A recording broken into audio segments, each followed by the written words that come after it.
Friday morning, and always nice to have a coffee and have a chat with someone in internal comms. Today, I am very happy to be able to, introduce. I have a sneaky feeling that lots of people who know who Natasha is already, but there we go. I'll let her introduce herself. I'll hand over to Natasha to introduce herself, and then we'll have a chat about what we're going to chat about today. Thanks, Dan, and thanks for inviting me to chat to you today. So I'm British, but I currently live in Amsterdam. My background is internal communication, but I've also worked in other types of comms, or other areas of comms, a little bit of external, also change communication. And I've worked across various industries as a freelancer, a consultant, and also in-house. So you've had multiple different things with multiple different roles, doing multiple different things. And I suppose that was my first thing that I was going to ask. And it might slightly put you on the spot, and my apologies for this. I don't know if anyone's ever read the book which talks about start with your why. I always believe that you should start with the who. So I think start with who. Mm-hmm. So knowing you a bit, but other people don't, what kind of brought you to internal comms, into this wonderful world, which we I become more of an outsider peering in, but you're in. So what brought you to internal comms? So my story is quite interesting because I think, like other people, I kind of fell into internal comms. So I knew I wanted to write. So I wanted to do some job that involved writing, because I love to write. I was working in London in retail in Selfridges on Oxford Street. And as a hobby, I was running my own music fanzine, just because I really like to write, and for various reasons, got to interview my favorite DJs. And then a job came up internally in Selfridges as internal comms assistant. So I ended up working on their staff magazine, so writing for the magazine, working on the intranet, reporting on events in Selfridges. So not a bad first job. Yeah, an amazing first job. So that kind of got you to stumble upon it, and of course now you're kind of leading a bit more of a charge in how the industry is changing. And I suppose that's my biggest one for you. Is like, okay, I'm not going to go into how the industry changes straight away, but introduce kind of the idea behind this research that you're doing. Yeah, so I think we're hearing a lot. Obviously, we're hearing tons about AI, but in the internal comm space, we're hearing a lot about how it's going to change industry. But I wasn't hearing anything about the actual day-to-day use cases of generative AI within internal communication. So that was really the purpose of the research, is to uncover those real-world applications of Gen AI by internal comms professionals. So how are they using it day to day, or are they using it day to day? What kind of things they're using it for? What are the benefits they're seeing? Okay, so what are you finding so far? I'm just making sure that people can. I'm just trying to get people in as we go. But so what are you finding so far? It sounds like, because obviously these, well, not obviously, but lots of people will know there's lots of research out there at the moment. In fact, later on today, just before I'm going to say the Composer in Venice is about AI and internal comms. And just before that, I'm actually on a call with Adrian. And he's going to talk about his newest research. And I think a couple of weeks ago, I was talking with Wayne about some of the research he's doing. And obviously, Mike Klein was doing some research. And so I kind of stumbled into this world where there is so much research happening. But I suppose that's the question, really. It's kind of like, what's your kind of take on where your research is going? And why is it different to all these others? There seems to be lots of research going on. Yeah, because I think a lot of the research is the bigger picture. So I'm kind of looking to drill down on how are people actually using Gen AI in their with their daily tasks, and what are they finding? I like it. Okay, so it's more. We all know more about the research things. I'm an old marketing guy. I don't really do on that side. I suppose it's more the stories, is it, around how people are doing it rather than the percentages. Yeah, right. But also, like, how is it changing the way they work? Because it's new technology, so that's always an element of upskilling. Yeah, absolutely. I mean, a huge element of upskilling, and I suppose that's some of the things that I talk about. The need to upskill, and I suppose what the bigger research said, and I I just read the report that's coming out in a couple of hours. I just read it before, and I'm trying to make myself not talk about it because I'm not allowed to, because it's embargoed, so I'm not meant to. So yeah, so I won't talk about that. But it is fascinating to see where the IC community is in this kind of change and in this world. So yeah, okay. So what are some of the stories and things you are finding? Are people telling you? So keep in mind it's quite a small sample size. The survey's still open, so definitely want to hear more. But to give you some examples, there's content generation, idea generation, repurposing external content for internal use. And then someone told me they had an in-house tool that they would use daily. So one example they gave is that in a meeting with post-it notes, they use the image capture feature to then convert their handwritten notes into text. So it's obviously quite a good time saver. Also, someone said that they were using the data analysis for employee engagement survey results. So then they were able to identify and categorize any areas for improvement that came up from their employee engagement survey results. So that was quite interesting. Yeah, well, no, absolutely. So if you kind of look at some of the kind of main pain points, I suppose, main strategic objectives, I imagine we'd call it, wouldn't we, with internal comms. So they're using the data that they've got from other pieces of tech. And correct me if I'm wrong when I'm saying this, because I could sometimes force the point. But they're using other internal mechanisms or other pieces of tech to give them the data points, which then gives them the nuance they need in their internal comms. Is that about right? Yeah, exactly. But I think a lot of the things we're seeing are quite tactical and small tasks, but I think people recognize that over time it's going to add up to time saving. Okay, so a lot of the things are around productivity. Yeah. A lot of the stuff is around time saving. Yeah, but not necessarily. And you said content creation or repurposing. Is that right? Repurposing, exactly. Yeah. I love it. Well, that's what I do. I mean, I teach people how to do stuff like that in the marketing side of things with my AI marketing course. But yeah, it's not the same, because obviously internal is not the same as external, right? So, and I know you were very kind that you didn't roll your eyes when I said marketing. So thanks for not doing that. Because I know I can get told off when I clump things together and make everything too simplistic. And I suppose that's kind of my the joy of my kind of fun times that I have. I'll be honest with you, between me and you, I kind of stumbled into internal comms too. I mean, I was very lucky because I had an opportunity, I think it was 2 or 3 years ago. Was it before the TEDx talk? It must have been after. No, it was after. Maybe they came to the TEDx talk and saw me and then anyway, the internal, the IOIC, great organisation with Jennifer and I think it's Rebecca there as well.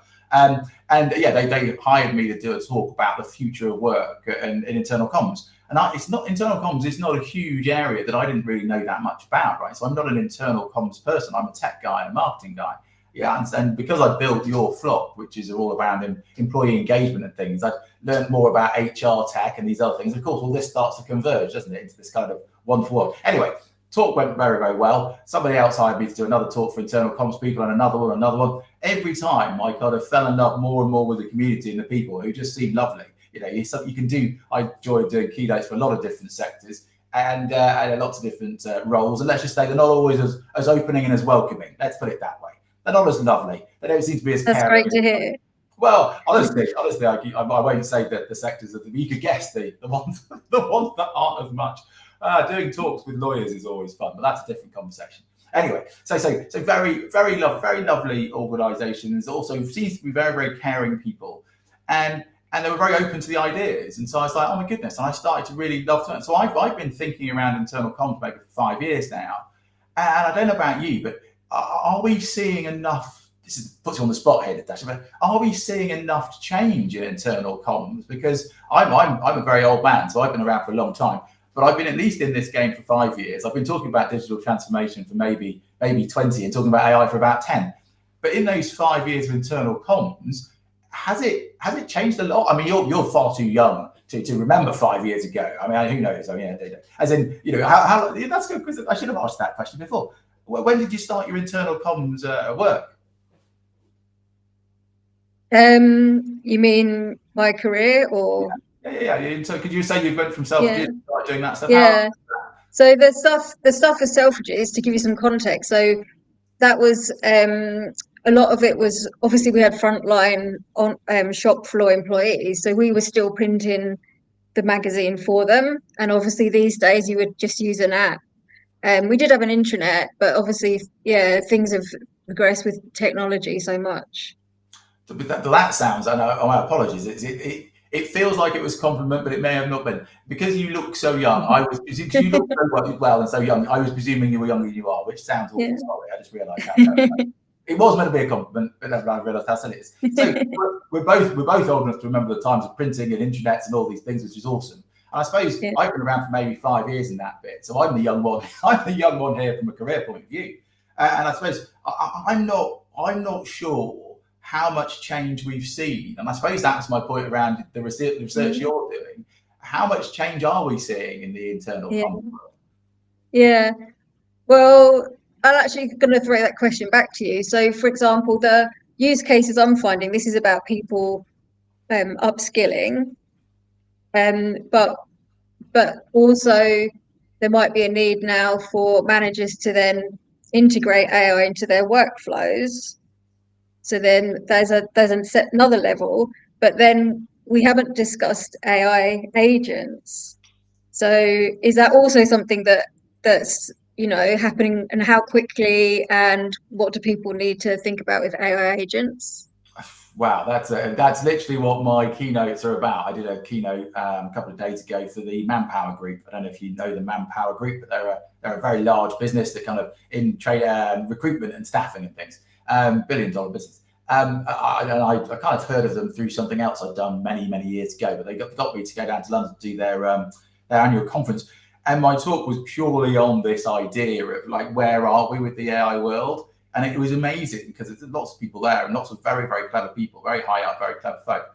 And I was explaining some stuff about AI, but the level of understanding of AI was actually quite low. Yeah, which I was surprised by because of the people they are, learning development people, HR people. I talked about internal comms at that, by the way. So there you go. I was beating our drum because I think internal comms is tremendously important in this next bit of the future, and I'll explain why in a couple of minutes, perhaps. But yeah, I did a talk around where are we next, and even that first bit of that talk, where I wasn't really talking about AI agents, I was just talking about different LLMs they can use and different things they could do. And at the start of the talk, I did a kind of a funny thing where I asked people, how many people have used AI in the last 7 days, and then I was like, and which ones did you use? Did you use ChatGPT? Have you used Copilot? I'm sure these are the questions in your research. Have you used, which one was that one? Have you used Llama? And people started thinking I was making words up because they'd never heard of Llama. Have you used Mistral? And they were like, what are you talking about? And I was like, okay, fine. And even with Claude, by the way, which is a very large thing, which I use almost daily, only about, I think it's a couple of hundred people there. I think maybe 5% of people put their hands up, for actually using Claude, which I would have thought they would all be doing, right? So again, it proves that when you're in this kind of bubble of tech and AI, you can sometimes really miss what's really happening. And then I was like, has anyone used Uvavu? And I was hoping that one kind of geeky tech person would put their hand up, and I was like, aha, no, I made that one up. So that's from Vic Reeves from years ago. There you go. That's my little joke to the crowd, proving how old I am. But there you go. Luckily, no one put their hands up. But only 3 people put their hands up about Llama. Yeah. So again, it was like, where are we with real terms? And if we start skipping ahead a bit too much, and then at the end of my talk, I was talking about agentic AI and where we really are. And where we really are is actually much further ahead than people understand. And I think that might be one of the issues, really, is that the likelihood that technology kind of supersedes people's understanding is very real now, if that makes sense. The agentic AI is happening now, and agentic AI being the ability for an AI LLM and a variety of other things to then have an experience where it doesn't just as a task, it does a role. We're there now, yeah. And I think a lot of leaders, which is why I wrote that book about leadership in the times of AI, a lot of leaders don't realize where we are. And the question that I was put, because they did a panel after, they didn't tell me they were going to do a panel, and then they did a panel, which was kind of naughty of them, but there you go, that's a different conversation. And they were like, so Dan, where are we with agentic AI? It all sounds very scary.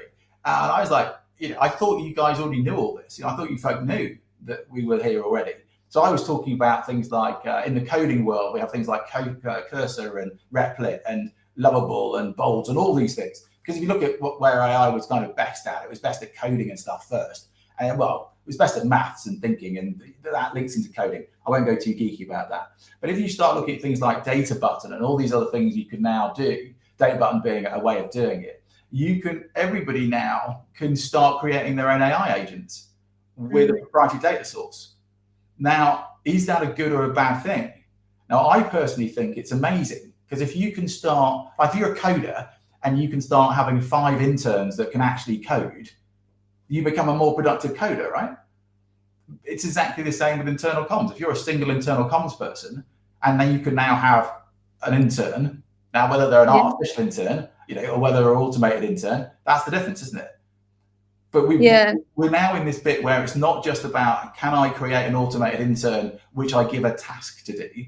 We're in this world now is, I can create a mini me which can do lots of my role as an agent. Now, right now, between me and you, Natasha, do not do this right now. Don't do it right now, because your job is too important to do that with. Like with coding, and I've got to be careful with words here, coding is amazingly important, but no coder would allow its AI agent coder to do the code it then gave to the client. It would always check the code. Yeah. In fact, your job is mainly just managing all the bugs that come out of this horrible vibe coding thing that's happening. But it can be the fact that you've got this army of automated interns, so actually you can become more productive. But it doesn't mean you can just leave your computer and the computer does it. Yeah. And it's the same for internal communications. We're in this world now. But the thing is, do internal communicators know we're in this world? And that's why I think it's fascinating about your research, right? Yeah. So someone has said that they're working with co-pilots agents for things like drafting and editing content. But I don't know if that's kind of widespread usage, no. Well, again, it's like, how many people are using Copilot? And technically, I'm going to get really geeky, so my apologies. But is that an example of a real AI agent? Yeah. Or is that more an example of using a codified GPT, using AI, right? Is a Copilot experience doing it by itself? Because that's agentic AI when it's doing it by itself. Yeah. But if you're prompting it to do something, then that's normal level AI, should we say. Now, you could argue, but Dan, what's the difference in the outcomes? Well, the difference is the same with a human being. One is an intern that you trust can go and do something and then bring you back the report and you quite like it. And the other ones where you have to have your head over the shoulder or whatever and be saying, oh, no, go and research this. No, that's not good research. Go and do it again. But you're not leaving them to their own devices. Whereas an AI agent, it's when you leave them to their own devices and they do stuff. Does that make sense? Yeah. Yeah. That's kind of next level. And this is actually where we are. Now, this is when it gets maybe a bit freaky, but I think really exciting. Because if you can start empowering your AI experience and starting to utilize AI agents, I'm not saying we should at the moment, I'm just saying it's coming. Got to remember, my job is a futurist. I talk about the future, it's in the future. But this future is in the next 6 to 12 months. This will allow, I think this is why I get so excited about it. This will allow internal comms to start to not be looked at as a tactic, but more strategically. I think this gives us, I honestly believe if internal comms can get hold of this moment, this is the thing that will make them irreplaceable, will make them so they can be in that C-suite position. This is why I get so excited about what Mike's talking about, because another folk are talking about, and they're absolutely right to. As an industry, we're very small, and we could be interrupted, or we could be replaced. Really careful about that. But anyway, that's what I believe. I don't know how you're seeing things. Yeah, obviously there's going to be an element of the human and AI collaboration. But I think, again, what I'm finding is that people are still in the reskilling process.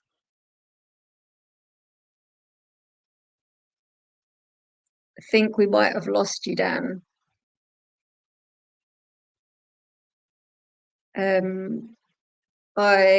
will continue to talk.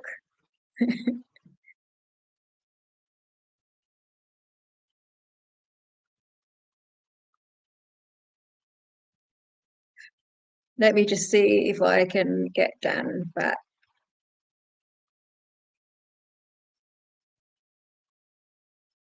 If anyone has any questions, you can type them in as comments and we should see them in our screen. Hopefully Dan will return immediately. I'll tell you a bit more about the survey that I've created. I think Dan's already shared the link.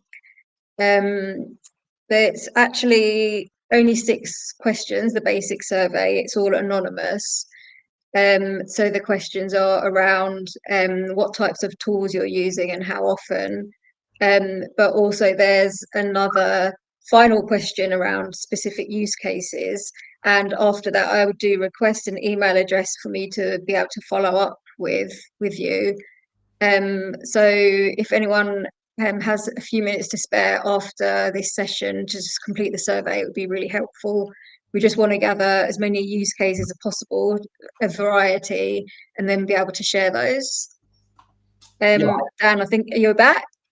Well, apparently the everything just fell down there for a second. There you go. I think it's because I was talking about agentic AI. Maybe the agents inside my machine decided that would be the time to revolt. That was their version of the Industrial Revolution, and I've just been kicked out by my own AI machine. That would be hilarious. I mean, I say hilarious, slightly scary if that's the case. Then my goodness, technology's got a lot better than I remember it being. But there you go. No, I think it was those times you forgot to say please and thank you to them. Yeah, absolutely. And the thing is, I say it every day. I literally say please and thank you to the thing every day, but maybe not enough. I have been working them very hard, to be fair, and maybe that's it. See, that's just being a bad boss. You see, this links into what I talk about when I talk about the importance of emotional intelligence. I should have been more emotionally intelligent to my poor AI, my AI agents, and my workers. I have been a bad boss there, and they have literally thrown me out. The revolution's already started. I think it's literally my camera has broken somehow. I'm not going to bemoan Microsoft because they're too big, but it does sound like you were just talking there because I literally dropped off and then came back again. You were talking about the importance of the research.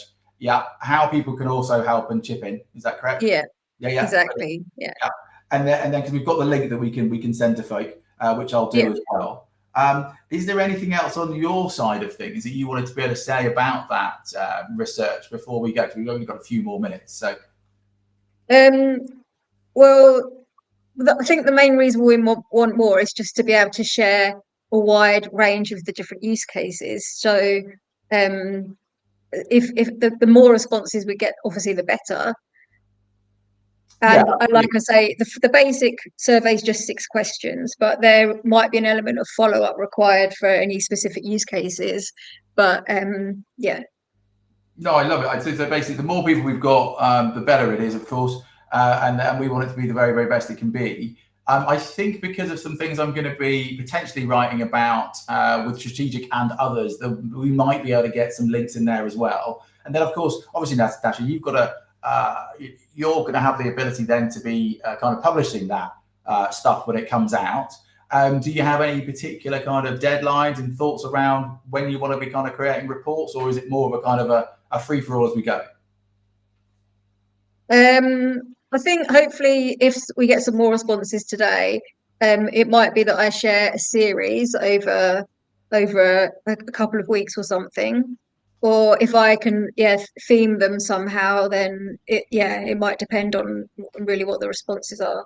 Okay, great. I mean, one of the things that I talked about in as I say, the keynote I did the other day, because that had a lot of research that came back from it. One of the things I found really interesting in the research that's coming out at the moment on a slightly large scale, of course, not really just about internal communications, but there's this kind of odd, not necessarily disconnect. And again, this is what I wanted to talk to you about the research. Fortunately, my AI agents threw me off the internet, which is fascinating. But this kind of disconnect between people using AI at work, but then not wanting to admit that they do. Yeah, and we're finding that, by the way, in every sector, in every job, pretty much, that especially information service led. but also, this is what I find fascinating. There's a lot of, but you look at the research, a lot of people say everybody else is using AI, but I'm not. Yeah, there are so many people in the world where are saying that. Literally, it's the if you look at the, I think it was I think Bruce Daisley kind of uncovered it rather than did the research. But it's something like you're twice as likely to think somebody else is using it than say you're using it yourself, if that makes sense.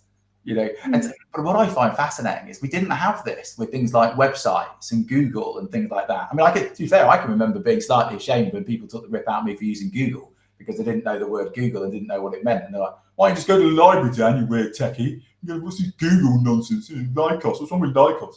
You know, and again, there was, but I was quite proud of using Google because it was better, right? But there might be this thing, and this might be one of the reasons why the research is harder to do, because of course people might be like, it's almost like not like a special secret source, but maybe it is. Maybe it's something that they're thinking, this is stuff that I'd like to do.